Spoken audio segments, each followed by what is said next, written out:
ស្ដីបងប្អូនទាំងអស់គ្នាលោកគ្រូមានបរិញ្ញាមួយទៀតគឺតកតទៅនឹងការដាក់ page color ហើយនិង page border ដែលជារឿយៗហ្នឹងបងប្អូនតែងតែប្រើប្រាស់បាទនៅក្នុងឯកសាររបស់បងប្អូន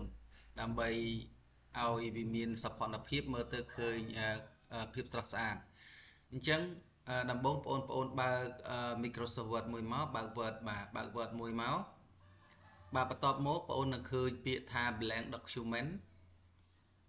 បាទបន្ទាប់មកបងប្អូនពេលដែលបើកបានប៉ុណ្ណឹងហើយដើម្បីរៀបចំថាតើដាក់ page color ឬក៏ page border ហ្នឹងគឺយើងត្រូវចុចនៅកន្លែងណាអញ្ចឹងដំបូងបងប្អូនត្រូវមើលរបានៅខាងលើនេះបាទរបានៅខាងលើនេះសិន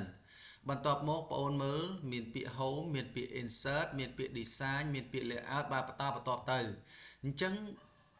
នៅពេលដែលបងប្អូនចង់បង្កើត page color ឬក៏ page border បងប្អូនត្រូវចុចពាក្យថា design បន្ទាប់ពីបងប្អូនចុចពាក្យ design ហើយបងប្អូនត្រូវមកមើលផ្នែកខាងចុងមាន3មាន watermark ដែលបងប្អូនបានចូលទៅមើលពីថ្ងៃមុនហើយថ្ងៃនេះគឺយើងមើលទៅលើ page color និង page border មានន័យថាទាំង3ហ្នឹងគឺនៅជិតៗគ្នាទេបាទអញ្ចឹងបងប្អូនចាប់តាមដំបូងគឺបងប្អូនមើលទៅលើ page color បាទ page color នេះគឺមានថាអាស្រ័យទៅលើបងប្អូនដែលចូលចិត្តប្រើពណ៌បងប្អូនចង់ប្រើពណ៌សបងប្អូនចង់ប្រើពណ៌អីអាស្រ័យទៅលើបងប្អូនសម្រាប់ឲ្យកិច្ចការរបស់បងប្អូនទៅមើលទៅមានភាពស្រស់ស្អាតបើបងប្អូនចូលចិត្តពណ៌សយកពណ៌សបើបងប្អូនចូលចិត្តយកពណ៌អីផ្សេង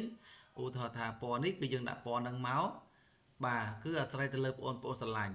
បាទនេះអាស្រ័យទៅលើបងប្អូនស្រឡាញ់បើបងប្អូនស្រឡាញ់ពណ៌ណាបងប្អូនយកពណ៌ហ្នឹងទៅបាទអញ្ចឹងនេះគឺរបៀបដាក់ page color បាទ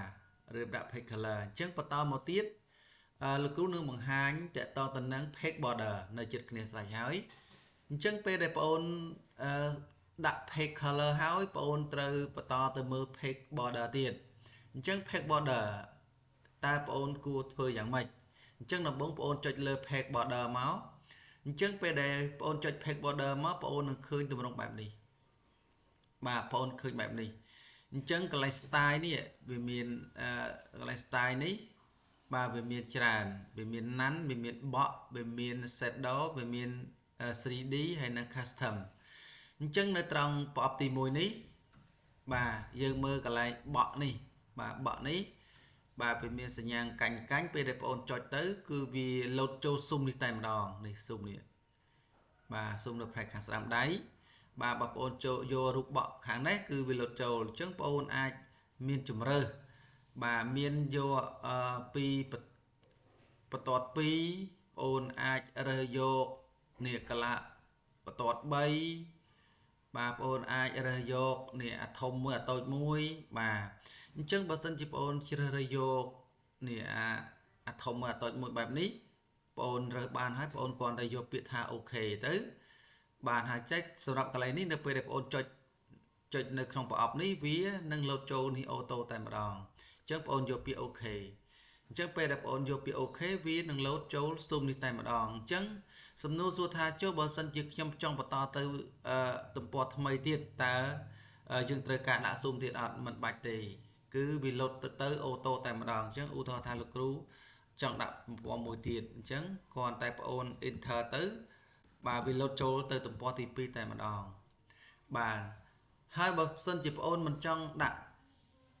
ស៊ុំពណ៌ខ្មៅចឹងទេបងប្អូនចង់ដាក់នេះ art បាទ art នេះគឺសំដៅទៅលើបាទបើយើងនិយាយថា art គឺសិល្បៈហើយតែបើបាទមានន័យថាគឺយើងសំដៅទៅលើបាទនេះក្នុងនេះគឺនិយាយរូបភាពបាទនិយាយថាសិល្បៈហ្នឹងបាទអញ្ចឹងបងប្អូនរើសយករូបភាពណាមួយដែលបងប្អូនស្រឡាញ់បាទចង់ស្រឡាញ់ផ្កាយឬក៏ចង់ស្រឡាញ់អឺផ្លែនេះផ្លែក្រហមនេះក៏បានដែរអញ្ចឹងបងប្អូនចុចលើនឹងមកពឹកមកវានឹងលោតចូលនៅក្នុងនេះបាទអញ្ចឹងបងប្អូនអូខេមកពេលដែលអូខេទៅឃើញថារូបផ្លែប៉ោមនោះគឺវាធំណាស់អញ្ចឹងអត់ចង់ឲ្យធំពេកទេកណាធំពេកមើលទៅវាលុបអក្សរអញ្ចឹងបងប្អូនចុចអាកន្លែង page border កណ្ដែលបន្ទាប់មកបងប្អូនមកមើលកន្លែងនេះកន្លែង 30 pt នេះអញ្ចឹងបងប្អូនគ្រាន់តែចុចសម្រុតវាបន្តិចមកបងប្អូនដាក់ត្រឹមប្រមាណដែលគិតថាបងប្អូនស្រឡាញ់ បាទឥឡូវខ្ញុំដាក់17អញ្ចឹងបន្តមកយើងអូខេបាទនោះរូបភាពនឹងវាទៅតូចវិញហើយអញ្ចឹងបើសិនជាបងអូនចង់បានតូចឬចង់បានធំអាស្រ័យទៅលើអ្វីដែលបងអូនចូលចិត្តបងអូនចុចទៅតាមដែលលោកគ្រូបានបង្ហាញទៅរួចជាការស្រេចហើយអញ្ចឹងចំពោះបាទនេះគឺជារូបភាពដែលបងប្អូនចូលចិត្តឧទាហរណ៍ថាបងប្អូនចូលចិត្តស្អីមួយទៀតអូថាចូលចិត្តអានេះចុះអញ្ចឹងអូខេមក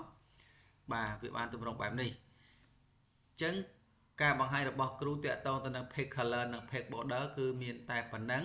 បើសិនជាបងប្អូនមានអីជាចម្ងល់អាច comment